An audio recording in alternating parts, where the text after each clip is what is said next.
Finally, my name's Tanya. I work for Cisco. I'm not here to disagree with anything, but I've always had a lot of people, especially Muslims, well, not a lot of people, just Muslims, always telling me, because you're a Catholic, you're going to go to Jahannam, but we're Muslims, you need to convert and you will go to heaven. According to me, I'm a good Catholic. I try to be a good Catholic. I don't intentionally commit sin. But does that mean because I'm a Catholic, I'm going to go to hell, and if I'm a Muslim, I'm going to go to heaven? Sister asked a question that many of her Muslim friends say, because she's a Catholic, because she's a Christian, she will go to hell. That is it true that because she's a Christian, you will go to hell? Sister, according to me, if you're a true Christian, if you truly follow the teachings of Jesus Christ, peace be upon him, inshallah you shall go to Jannah. Okay. But if you truly follow the teachings of Jesus Christ, peace be upon him, Jesus Christ, peace be upon him, said, seek ye the truth and the truth shall free you. Correct? Now, what you are following, I don't know. Are you following your church or are you following Jesus Christ, peace be upon him? If you are following your church, the chances of going to Jannah is very high. If you are following Jesus Christ, peace be upon him, inshallah, you shall go to Jannah. Now, if you read the Bible, there are sayings of Jesus Christ, peace be upon him. I don't know how much you are well versed with the Bible. Now, all the sayings of Jesus Christ, peace be upon him, are in red letter. Are in red letter. Yeah. Sister, do you believe Jesus to be God? Well, I'm a bit confused about that, so I'm not going to get into that. No, I'm asking yes or no. Well, confused God. No, it's not confusion, but I don't want to answer something I don't know. And it's not funny. I'm not saying you know or not. Sister, I'm not saying you know or not. What do you believe, I'm asking? No, I do believe he's God. Yes, yes, that's do. it. I'm not saying what you know. You may not be able to prove it. Yeah, fine. I do. Sister, I'll tell you one thing. Islam is the only non-Christian faith which makes it an article of faith to believe in Jesus Christ, peace be upon him. No Muslim is a Muslim if he does not believe in Jesus Christ, peace be upon him. We believe that he was one of the mightiest messengers of God. We believe that he was born miraculously without any intervention. We believe that he was the Messiah, translated Christ. Yes. We believe that he gave life to the dead with God's permission. We believe that he healed those born blind lepers with God's permission. The Christians and the Muslims, they are going together. But one may ask, where is the parting of ways?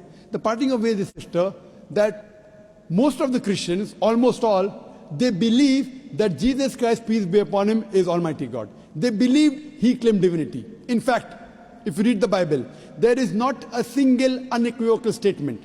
There is not a single unambiguous statement in the complete Bible where Jesus Christ, peace be upon him, himself says that I am God, or where he says worship me. Sister, if you can point out a single unequivocal statement, a single unambiguous statement, anywhere from the Bible in which Jesus Christ, peace be upon him, himself says that I am God, or where he says worship me, I am ready to accept Christianity today. In fact, if you read the Bible, I'm not talking about you accepting I'll come to it it. or not. I got my answer. I'm giving you, yes. I got my answer. You got half the answer, I'm giving the complete answer, okay, inshallah. You can go ahead. You got half the answer. Okay. I told you that if you're a true Christian, you shall go to Jannah. Yes. You don't know what a true Christian is. I'm giving you information about true Christian is. If you read the Bible, Jesus Christ, peace be upon him, said in the Gospel of John, chapter number 14, verse number 28, my Father is greater than I. Gospel of John, chapter number 10, verse number 29, my Father is greater than all. Gospel of Matthew, chapter number 12, verse number 28, I cast out devils with the Spirit of God. Gospel of Luke, chapter number 11, verse number 20, I with the finger of God cast out devils. Gospel of John, chapter number 5, verse number 30, I can of my own self do nothing.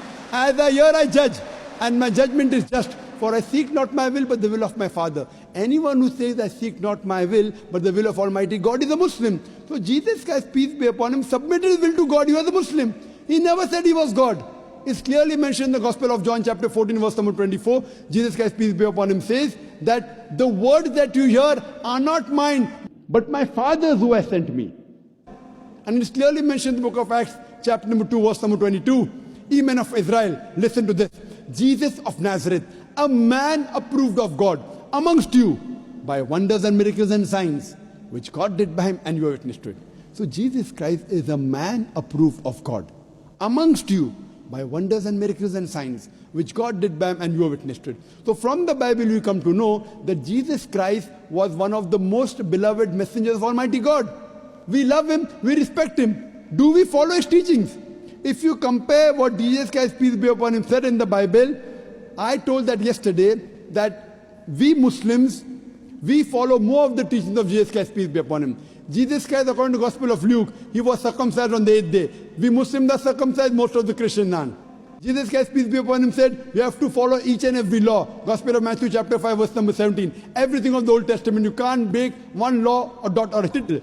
As I mentioned in my speech, it's mentioned in the book of Deuteronomy chapter 14, verse number 8, in the book of Isaiah chapter 65, verse 2 to 5, and the book of Leviticus chapter number 11, verse number 7 to 8, that you should not have pork. We Muslims don't have pork, but most of the Christians have pork. It's mentioned in the book of Ephesians, chapter 5, verse number 18. Book of Proverbs, chapter 20, verse number 1, you should not have alcohol. Muslims don't have alcohol, but Christians have alcohol. So if Christian means a person who follows the teachings of Jesus Christ, peace be upon him, then we Muslims are more Christian than the Christians themselves. So if you become a true Christian and truly follow the teachings of Jesus Christ, peace be upon him, said in the Gospel of John, chapter number 16, verse number 7, it is expedient for you that I go away. For if I go not away, the Comforter shall not come. For if I go, shall I send him. It's mentioned in the Gospel of John, chapter number 16, verse number 12 to 14. Jesus Christ, peace be upon him, said, I have many things to say unto you, but ye cannot bear them now. For he, when the Spirit of truth shall come, he shall guide you unto all truth. He shall not speak of himself. All that here shall he speak. He shall glorify me. Verbatim quotation from the Bible, King James Version. So Jesus Christ is prophesying about the coming of the last and final messenger, Prophet Muhammad, peace be upon him. If you're a true Christian, if you truly believe in Jesus Christ, peace be upon him, you have to believe in the last and final messenger, Prophet Muhammad sallallahu alaihi wasallam. So if you're a true Christian, you'll believe in Prophet Muhammad, and inshallah you shall go to Jannah. Hope that answers the question, sister. Thank you.